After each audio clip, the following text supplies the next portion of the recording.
Ini adalah keturunan Mojopahit, terah dari Raden Wijaya.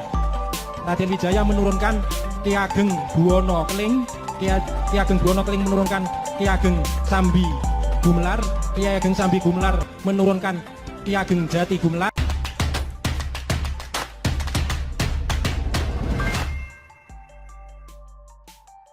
Maksa banget, sampai AHY pun harus disebut keturunan Majapahit, ditulis oleh X Hardy dari siwar.com. Biasanya, kalau ada yang ingin meraih posisi atau jabatan tertentu, pasti ada sebagian yang menggunakan cara membesar-besarkan latar belakang. Tidak terkecuali di dunia politik.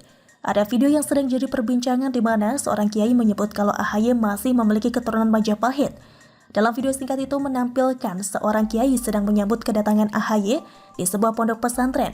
Dia kemudian membeberkan sosok AHY kepada para santrinya.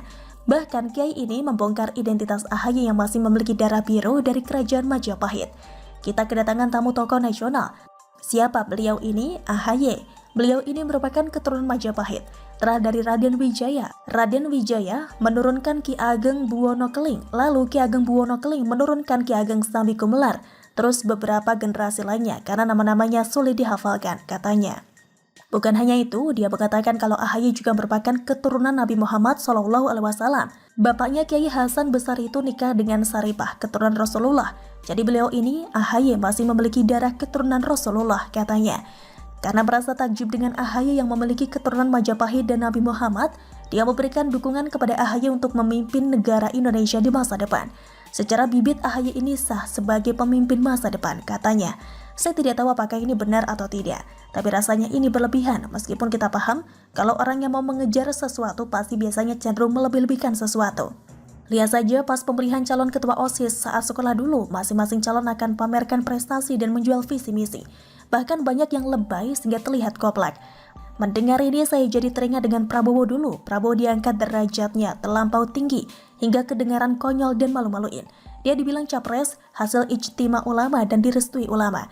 Bahkan UAS sempat bilang kalau ada ustadz yang bermimpi Prabowo sampai 5 kali. Dan itu dianggap sebagai sinyal Prabowo akan menjadi presiden berikutnya.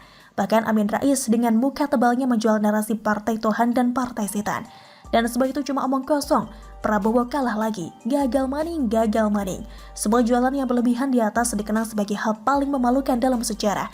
Sampai-sampai netizen pun menyindir AHY habis-habisan. Ada yang seumur hidupnya baru kali ini mendengar kalau AHY ada keturunan Majapahit. Ada yang mendoakan semoga AHY menjadi calon raja di kerajaan Majapahit tahun 2024, bukan jadi presiden RI. Ada yang baru sadar, pantesan SBY ada pembangunan Candi Hambalang. Sebenarnya tokoh-tokoh yang menggunakan cara ini adalah orang yang tidak pede dan tidak punya banyak prestasi yang bisa ditawarkan ke masyarakat. Contohnya Prabowo dan sekarang AHY. Apa yang bisa dibanggakan dari mereka? Nyaris tidak ada. Makanya mereka memainkan cara lain untuk menaikkan nilai jual mereka. Dimimpiin 1000 kalilah, punya garis keturunan dari manalah, direstui ribuan pemuka agama lah, yang notabene tidak ada kaitannya dengan kemampuan membangun negara. Coba kalian lamar pekerjaan di sebuah perusahaan swasta. Lalu kalian diwawancarai dan ditanya kenapa kalian layak bekerja di sana. Lalu kalian jawab kalian punya garis keturunan dari Ratu Inggris, atau punya silsilah dari Raja Arab Saudi, atau diberikan restu dari Kerajaan Sunda Empire. Kira-kira berapa persen kalian bakal diterima kerja? Syukur-syukur tidak dianggap pesong atau gila. Jadilah cerdas memilih pemimpin itu karena kemampuannya, bukan karena latar belakang, agama apalagi silsilahnya. Yang jualan seperti itu biasanya kelompok sebelah. Gubernur ibu kota adalah salah satu contoh produknya. Lihat bagaimana anggaran diacak-acak dan sering kelebihan bayar. Jangan jadi bangsa yang tragis, di mana kalau mau memilih pemimpin atau pemimpin daerah, maka yang dilihat adalah agama atau keturunan dari mana. Sedangkan kemampuan dan prestasi adalah faktor nomor sekian yang dianggap tidak penting. Mereka yang jualan seperti itu lebih baik tidak usah dipilih, bahkan jangan lirik sedikit pun. Sejatinya mereka tidak punya apa-apa dan tidak bisa apa-apa. Bagaimana menurut Anda? Senantiasa tersangka kasus korupsi. Partai Demokrat ada yang kecil, justru partai yang berkuasa lah yang terbesar, yang paling banyak tersangkut kasus korupsi. Jadi ini penting kepada publik untuk dilakukan edukasi, meningkatkan literasi, coba cek and dicek informasinya.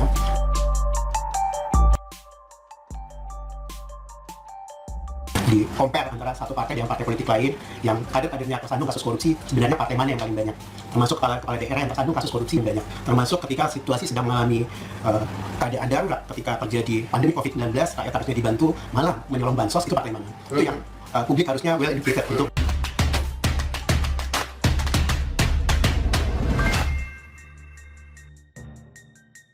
Wih, kader Partai Demokrat ajak adu banyak kader partai yang korupsi nih. Ditulis oleh Widodo SP dari Siwar.com. Kamhar Lakumani, politisi Partai Demokrat atau PD, mendadak meminta agar masyarakat mau kembali percaya kepada Partai Demokrat, khususnya sambil menyinggung soal kader partai yang tersangkut korupsi pada masa lalu.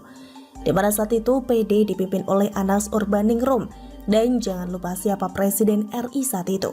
Begini tepatnya cuplikan pernyataan Kamhar saat berada di program Gaspol di YouTube Kompas.com Selasa 19 April 2022. Penting pada publik untuk dilakukan edukasi, meningkatkan literasi, coba cek dan recheck informasinya, compare parpol satu dengan yang lain, yang kader-kadernya tersandung kasus korupsi sebenarnya partai mana yang paling banyak. Seakan baru pemanasan, Kamhar yang saat ini menjabat sebagai Deputi Badan Pemenangan Pemilu Partai Demokrat itu mulai terlihat menyerang dengan berkata, termasuk ketika situasi sedang mengalami keadaan darurat, ketika pandemi COVID-19, rakyat harusnya dibantu malah menyolong bantuan sosial atau bansos, itu partai mana? Yalah Pak, sebut aja nama partainya dan orangnya siapa saja. Kok nanggung begitu saat mau strike back sih? Nanti orangnya gak kerasa loh kalau disindir dengan nanggung kayak gitu. Lagi pula bicara soal kader partai korupsi, ya kalau mau dibongkar semua, rasanya di setiap periode kepemimpinan presiden selama 5 periode, pasti terdengar ada kader partai yang korupsi kok. Gak usah main banyak-banyakan dan menuding partai lain deh, karena kalau disesuaikan konteksnya, setiap pelaku korupsi sebenarnya kan mencoreng nama partai masing-masing juga. Betul? Lagi mana? Apa ketum PD yang masih belia dan minim pengalaman itu berani buka-bukaan dengan apa yang terjadi pada era SBY sampai hari ini? Mulai dulu deh, baru nanti nantangin partai lain buat belak-belakan dan adu kader dari partai mana yang paling banyak korupsi, terus masuk penjara bareng-bareng.